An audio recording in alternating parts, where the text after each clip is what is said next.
दोस्तों अजीब देश है हमारा। एक तरफ हमारे भिखारी बैठे हैं तो दूसरी तरफ कंगले। जी हां, भारत ने 17 दिसंबर 2025 को बांग्लादेश के हाई कमिश्नर मोहम्मद रियाज हमीदुल्लाह को विदेश मंत्रालय में तलब किया। यह कदम ढाका में भारतीय हाई कमीशन की सिक्योरिटी को खतरे की जानकारी मिलने के बाद उठाया गया, जहां एक्सट्रीमिस्ट एलिमेंट्स ने उन पर हमले की प्लानिंग की थी। एक पूरी भीड़ ही हाई कमिश्नर के घर की तरफ भाग रही थी। अब सवाल यह है कि बांग्लादेशियों ने आखिर किसकी शह पर पजामे से ज्यादा बड़ी रेस लगाने की ठानी है, बताओ। पिछले कई महीनों से बांग्लादेश से भारत विरोधी बातें चल रही हैं। ऐसे में क्या बांग्लादेश भारत के खिलाफ अपनी तैयारियों को टेस्ट कर रहा है? दोस्तों, भारतीय विदेश मंत्रालय ने बांग्लादेशी हाई कमिश्नर को बुलाकर बांग्लादेश में बिगड़ते सिक्योरिटी एनवायरनमेंट पर गहरी चिंता जताई है। खासतौर पर नेशनल सिटीजन पार्टी के नेता हसनत अब्दुल्ला के भाषण का जिक्र करते हुए भारत ने गहरी नाराजगी दर्ज कराई है, जिसमें उसने भारत के नॉर्थ ईस्ट के 7 सिस्टर्स को अलग करने और वहां के अलगाववादियों को शरण देने की धमकी दी थी। ढाका के सेंट्रल शहीद मीनार पर भीड़ को एड्रेस करते हुए हसनत अब्दुल्ला ने कहा कि वो अलगाववादी और भारत विरोधी ताकतों को बांग्लादेश में शरण देगा और फिर नॉर्थ ईस्ट इंडिया की 7 सिस्टर्स को भारत से अलग कर देगा। अब देखिए, सपने देखना कोई खराब बात तो है नहीं, लेकिन अपनी औकात भी तो साथ में देख लेना चाहिए। इसी बात पर किसी सज्जन ने क्या खूब कहा है, क्या भारत के विदेश मंत्रालय ने एक्सट्रीमिस्ट एलिमेंट्स द्वारा ढाका में भारतीय हाई कमीशन के पास इनसिक्योरिटी पैदा करने की प्लानिंग को भी बांग्लादेशी हाई कमिश्नर के सामने रखा। अब बांग्लादेश के साथ भारत की बढ़ती तनातनी यूं ही नहीं है।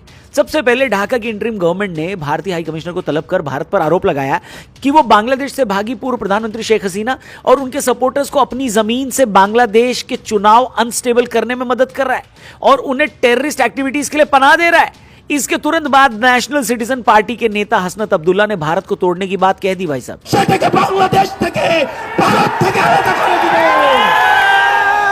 देखा आपने इस चिलगोजे को? हमारे यहां ऐसा आदमी चिल्ला चिल्ला के बस रुकवाता है, वहां ये नेता बना फिर रहा है। थू है इस पे, थू। मतलब ये छिला हुआ अंडा इतने स्ट्रेस में चिल्ला रहा है कहीं इसका पिछवाड़ा ना फट जाए। सेंसिबल आदमी ये होता तो इसका स्ट्रेस कम करने के लिए मैं इसको यंग मॉन्क के कैंस भिजवा देता। वैसे हेलो, आप भी अगर अपना स्ट्रेस कम करना चाहते हो तो ट्राई करो यंग मॉन्क। शुगर नहीं है इसमें और बढ़िया हर्ब्स हैं। स्पेशल ऑफर में बाय 1 गेट 1 चल रहा है। डिस्क्रिप्शन और पिन कमेंट में लिंक दिया है, जल्दी से क्लिक करके ऑर्डर करो, फुल फील आ जाएगी। आगे बढ़ते हैं। अब देखिए, बांग्लादेश को हड़काना जरूरी क्यों था? ये कदम भारत की सॉवरेनिटी और डिप्लोमेटिक मिशंस की सेफ्टी इंश्योर करने के लिए इंपॉर्टेंट था। बांग्लादेश में पॉलिटिकल इंस्टेबिलिटी के बाद एक्सट्रीमिस्ट एक्टिविटीज बढ़ी हैं। समन से भारत ने साफ संदेश दिया है कि वो ढाका की ओर से भारत विरोधी बयानों और कार्रवाइयों को बर्दाश्त नहीं करेगा। साथ ही ये बांग्लादेश को यह बताने का तरीका भी था जो सरदार खान ने मंत्री जी को पुलिस स्टेशन में समझाया था। क्या? आड़ चाहे जितना बड़ा हो जाए, नाड़ के नीचे ही रहता है। पिछले कई महीनों से बांग्लादेश ने भारत को उकसाने की कोशिशें की। हसनत अब्दुल्ला का ढाका में भारत को तोड़ने वाला बयान भारत के लिए बहुत ही सीरियस कंसर्न रेज करता है। यह बयान भारत के लिए गंभीर सुरक्षा का खतरा है, क्योंकि हिस्टोरिकली बांग्लादेश ने नॉर्थ ईस्ट एक्सट्रीमिस्ट को अपने देश में जगह दी है। जैसे उलेफा और बाकी ग्रुप्स को बांग्लादेश की तरफ से अपनी जमीन में शरण दी गई थी। इसके अलावा जमात उल मुजाहिदीन बांग्लादेश जैसे ग्रुप्स की बढ़ती एक्टिव ऑपरेशंस और पाकिस्तान से हथियारों की तस्करी की संभावना भी भारत के बॉर्डर्स पर टेंशन बढ़ाती है। पिछले कुछ दिनों में बांग्लादेश ने भारत के खिलाफ जिस तरह लगातार उकसावे की राजनीति की है, उसमें पीएम मोदी को भी निशाना बनाया गया। ढाका यूनिवर्सिटी में एक स्टूडेंट ग्रुप ने पीएम मोदी का पुतला भी जलाया, यह कहते हुए कि भारत ने बांग्लादेश के विजय दिवस को इंडिया की जीत बताकर उसकी छवि खराब की है और 17 साल की इंडिया बैक्ड मिसरूल को सपोर्ट किया है। वहीं बांग्लादेश में कट्टर इस्लामिक जिहाद लगातार बढ़ रहा है। दोस्तों, अभी ढाका में बैठे इंडियन हाई कमिश्नर की तरफ एक भीड़ तेजी से बढ़ रही थी। इसी बीच इस भीड़ को लीड कर रहे रशीद प्रधान ने न सिर्फ अपने भाषण में भारतीयों को धमकाया, बल्कि भारत को खुला चैलेंज दिया था। मतलब 5G के जमाने में ये 2G सिम वाला आदमी धमकी देते हुए बोल उठा कि अभी तो हम यहीं रुक गए हैं, लेकिन जल्द ही अगली बार ढाका में इंडियन हाई कमिश्नर के दफ्तर में भी घुस जाएंगे। भारत बंगाल में अपनी डोमिनेंस को बरकरार नहीं रख पाएगा। अब ऐसे छिले अंडों को कौन बताए कि जब ये लोग निकले भी नहीं थे, तब आपके पापा लोगों को बचाने के लिए हम ही पहुंचे थे। 93,000 वाला रिकॉर्ड हमारा आज भी बरकरार है। लेकिन जानकार लोगों का कहना है कि मोहम्मद यूनुस इन्हीं कट्टरपंथी लोगों की हेल्प से बांग्लादेश में भारतीय अफसरों पर दबाव बना रहा है। ध्यान दीजिएगा कि बांग्लादेश में एक इंटरिम गवर्नमेंट है और न ही इस सरकार को बांग्लादेश के लोगों ने चुना है। इतने सालों में बांग्लादेश ने अभी तक अपना आम चुनाव नहीं कराया। वैसे इनके बाप लोगों को भी पता है कि अगर भारत ने जवाब देना शुरू किया तो ऐसे चूजे दोबारा अपने अंडों में घुस जाएंगे। लेकिन क्या है ना कि ग्लोबल प्लेटफॉर्म पर कई चीजें चुप रहकर भी की जाती हैं। बस इसी का फायदा ऐसे छछूंदर उठाते हैं। अब बांग्लादेश की तरफ से आती ये धमकियां ऐसे ही नहीं है, बल्कि भारत के लिए एक सीरियस कंसर्न है। इसके अपने कारण है। भारत के नॉर्थ ईस्ट स्टेट्स में जो 4 राज्य असम, मेघालय, त्रिपुरा और मिजोरम बांग्लादेश बॉर्डर से सटे, यही वजह है कि ढाका के अंदर से इस तरह की धमकी पुराने दौर की याद दिलाती है, जब बांग्लादेश की जमीन से north east extremist groups active रहते थे। अब अगर इस नैरेटिव को तुरंत और कड़ाई से चैलेंज न किया जाए तो भारत के ईस्ट साइड से भी पाकिस्तान की तरह ही टेररिस्ट ऑर्गेनाइजेशंस एक्टिव हो सकते हैं। वहीं दूसरी तरफ ढाका में बैठे इंडियन हाई कमिश्नर के खिलाफ भीड़ को उकसाने की कोशिशें हुई है। ठीक इसी के बाद भारत को बांग्लादेशी हाई कमिश्नर को तलब करना पड़ा। अब अगर भारत चुप रहता तो यह मैसेज जाता कि भारत को सेफ्टी ऑफ इंडियन डिप्लोमैट्स और देश की डिग्निटी पर हमला भी बर्दाश्त है, और ऐसा करने वाले देशों को किसी भी तरह का हर्जाना नहीं भुगतना पड़ेगा। इसीलिए भारत ने कंसर्न रेज किया। वहीं एक ध्यान देने वाली बात यह भी है कि बांग्लादेश की लोकल पॉलिटिक्स में भारत को पॉलिटिकल विलन बनाकर फॉल्स नैरेटिव चलाया जा रहा है। यह बोला जा रहा है कि भारत बांग्लादेश की इंटरनल पॉलिटिक्स में दखल दे रहा है। इस बात को पब्लिक डोमेन में खारिज करना इसलिए भी जरूरी है ताकि इंटरनेशनल स्टेजेस पर भारत की छवि, उसके डेमोक्रेटिक क्रेडेंशियल्स और पड़ोसी नीति पर किसी को कोई शक न हो।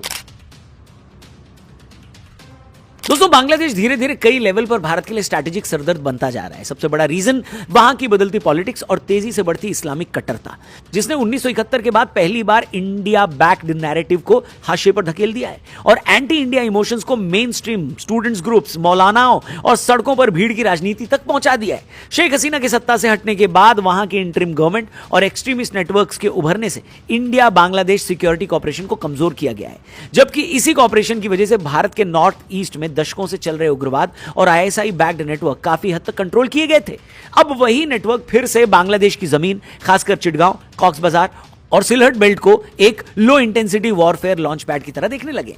अवैध घुसपैठ, डेमोग्राफिक बदलाव और बॉर्डर एरियाज में इंस्टेबिलिटी भी सिलीगुड़ी कॉरिडोर और असम बंगाल सीमा पर बांग्लादेशी माइग्रेशन की लगातार बढ़ती लहर ने न केवल लोकल सोशल पॉलिटिकल इक्वेशंस बदले हैं, बल्कि सुरक्षा एजेंसियों की रिपोर्ट्स के मुताबिक यही आबादी कट्टरपंथी संगठनों के लिए सपोर्ट बेस और रेडिकलाइजेशन ग्राउंड भी बन रही है, जिसे पाकिस्तान की आईएसआई और बांग्लादेशी इस्लामिस्ट मिलकर एक्सप्लॉइट भी कर रहे हैं। सीमा पर बांग्लादेश बॉर्डर गार्ड्स का बदला हुआ एटीट्यूड, फ्लैग मीटिंग के बावजूद अक्सर मुठभेड़ें, पानी का बंटवारा, रिवर मैनेजमेंट और फ्लड रिलीज को लेकर बढ़ती नाराजगी, इन सब ने मिलकर ऐसे माहौल को जन्म दिया है जिसमें ढाका अब खुद को नई जियोपॉलिटिकल पोजीशनिंग में देख रहा है और चाइना पाकिस्तान के साथ अपनी नजदीकी बढ़ाकर भारत पर दबाव बनाने की कोशिश कर रहा है। वही बांग्लादेश के अंदर इस्लामिस्ट का बढ़ता हुआ नेटवर्क सीधा भारत की माइनॉरिटी और बॉर्डर डिस्ट्रिक्ट्स पर असर डाल रहा है। हाल ही के महीनों में हिंदू मंदिरों, दुर्गा पूजा पंडालों और हिंदू बस्तियों पर हमलों में तेजी देखी गई है। वहां पर जिहादी प्रोपेगेंडा का खुला एडवर्टीजमेंट हो रहा है और पहलगाम जैसे आतंकी हमलों के बाद इंडिया बैक्ड कॉन्स्पिरेसी की बातें भी बांग्लादेशी सोसाइटी में हो रही हैं। इन सब ने उस सॉफ्ट बॉर्डर को एक पोटेंशियल जिहादी कॉरिडोर में बदलने का खतरा पैदा कर दिया है, जिससे भारत हमेशा से बचते हुए आ रहा था।